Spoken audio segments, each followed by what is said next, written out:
welcome here to Talk FCB and welcome back to the channel, guys. Got plenty of Barca news coming your way today because although we are in the international break, we are going to be looking at some reactions from the likes of Memphis Depay and also Frenkie de Jong on Barca's current state right now. We are also going to be looking into Marc-Andre ter Stegen and some analysis there into one thing I feel he desperately needs to do better. And we are also going to be discussing the future of the insanely talented Gavi, who's currently away, of course, with the Spanish national team. Let's get to it now.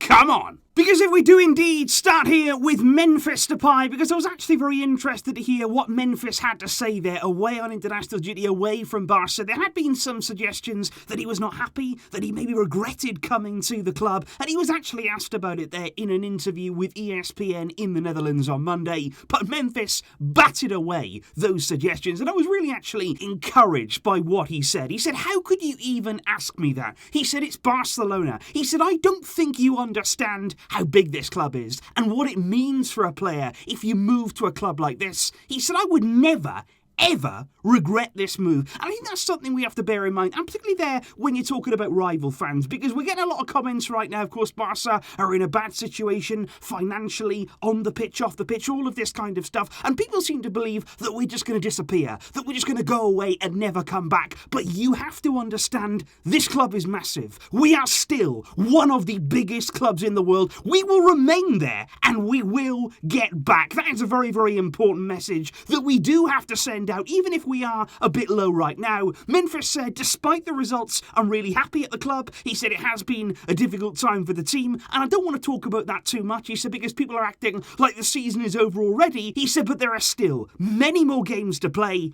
Everything is still open. He said it does seem as though everybody's sort of panicking for a club like Barca. It's a very new situation. They're used to winning everything with beautiful football. This is a new situation. He said, but I'm not worried. I'm sure that we will turn things around. And Frenkie de Jong, of course, another Dutchman, somebody there who's been through a lot since he joined the club from Ajax. He said the results are bad right now. He said nobody can ignore that. But he also said it's being exaggerated a lot. He said we're not in a rut. He said we don't have that many fewer points than Real Madrid and Atletico Madrid. He said there are a lot of games left to play. He said again, people are exaggerating when they say the season is already a write-off. Nothing is lost. Not at all. We started badly in the Champions League, but we still have every chance of qualifying for the last 16. And that does certainly seem to be the message when you listen to a lot of Barca players here speaking about the current situation. I think they're all quite relieved to go away now on international duty, just have a bit of a break, just to sort of get away from a lot of the negative feeling right now at the club. And I think when they come back,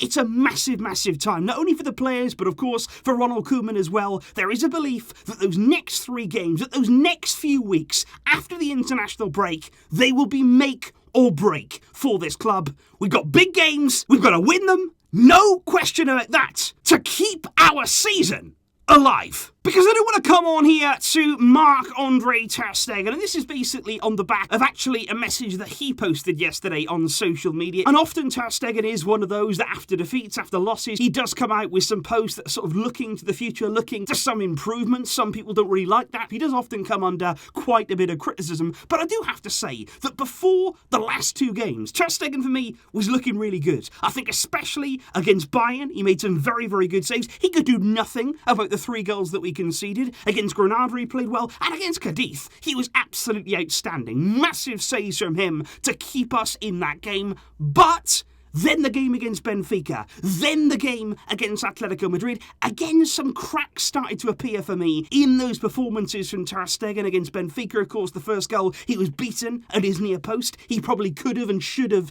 done better on that. And also in that game, of course, sprinting out of his goal and getting beaten by Darwin Núñez again could have ended very, very badly. But it's actually the game there against Atletico Madrid that I really do want to focus on and actually pinpoint one particular moment that really did make me sit up and think, ter Stegen has to improve. He simply has to improve in this area, and we've known it now for quite some time. Because you look at it here as the ball comes to Suárez for the second goal, and remember, this is a player who knows ter Stegen. He would have practiced against him every single day. He knows exactly what he's going to do, and he actually highlights the flaw in ter Stegen's game. Because Because as you can see here, ter Stegen, the starting position, it's not woeful, but I think already he's quite deep. He is very, very reluctant in these situations. Even then, as the ball continues, it takes Suárez a little bit of time to bring the ball down, but ter Stegen still, you can see there, is rooted to that 6-yard box. He will not come outside of there. He will not go there and close down the striker, because in this situation, what you want to do is unsettle the forward. You don't want to give them time to set the ball, to make sure they're nice and balanced, that they can look to either side of you. You want to put as much pressure on them as possible, and you want to make sure that you rush them into a finish. You don't want them there to have unlimited time and not feel pressured there to suddenly make the finish. But as you can see, Suárez has all the time in the world there to bring down that first touch, to settle himself, to kill the ball. And ter Stegen, he doesn't move. He is still rooted to that line. And Suárez knows this. That's what I mean here. This is a guy who knows ter Stegen. He knew what he was going to do. He knew that he wasn't going to get rushed. He wasn't going to get harried. And as you can see, all Suárez does here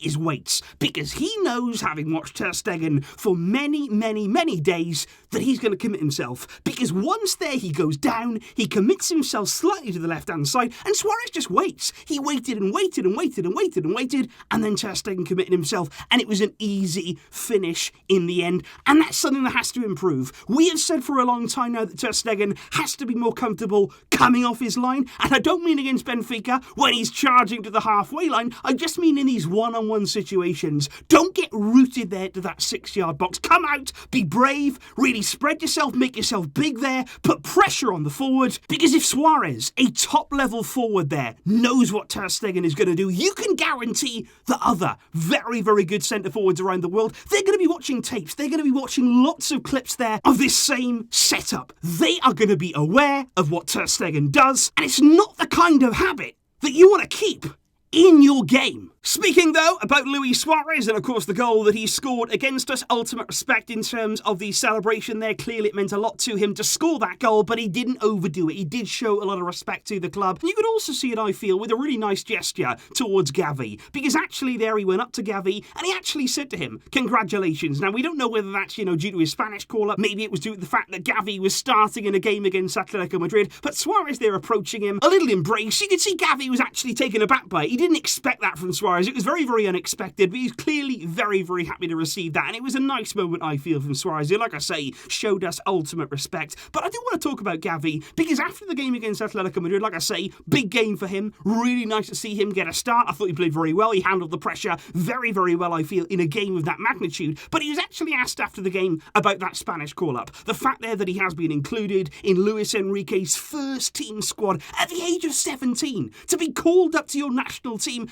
that is absolutely unbelievable. And he was asked about that after the Atletico Madrid game, and I love the answer, because he said, yeah, it's great that I've been called up, I'm happy for that, but he said, right now, I'm just screwed up about this game. He said, I'm really screwed up. That's the phrase that he used about that loss, and quite clearly, yes, he was happy to be called up for Spain, but it really did mean a lot to me that he said, what, I'm not really bothered about that right now. All I care about is the fact we've lost this game, and that is a sign there of somebody who cares about the club, who's got a really good mentality already forming there. And the good news is that Barça are already looking into renewing Gavi's contract, which is really, really important. Right now, his deal expires in 2023. Barça would like to renew that contract until 2026. That would be a new long-term deal. They would also like to include a release clause there of above 500 million euros in Gavi's deal. And I think that's the key now, because when you look at these younger players coming through, the talent is clearly there. You've got a lot of quality and a lot of youth players coming through in abundance that in the years to come, they're going to really help us out. They're going to answer a lot of the problems that we have right now in time. But the key is, you've got to keep them. Because although most of them grew up with the club, they've come through the ranks, they're very, very attached to Barca. This is where they want to succeed. But at the same time, don't let the club slip any further. We can't afford here to be falling down the league, falling out of the Champions League, things like this, because then you're going to be struggling a little bit more to hang on to these guys. So what we have to do right now is keep those standards as high as possible. Don't write off this season. This season is still very, very important, not only in our present, but in terms of securing our future. The likes of Gavi, we want to keep them here. We want them to be the heartbeat of this club.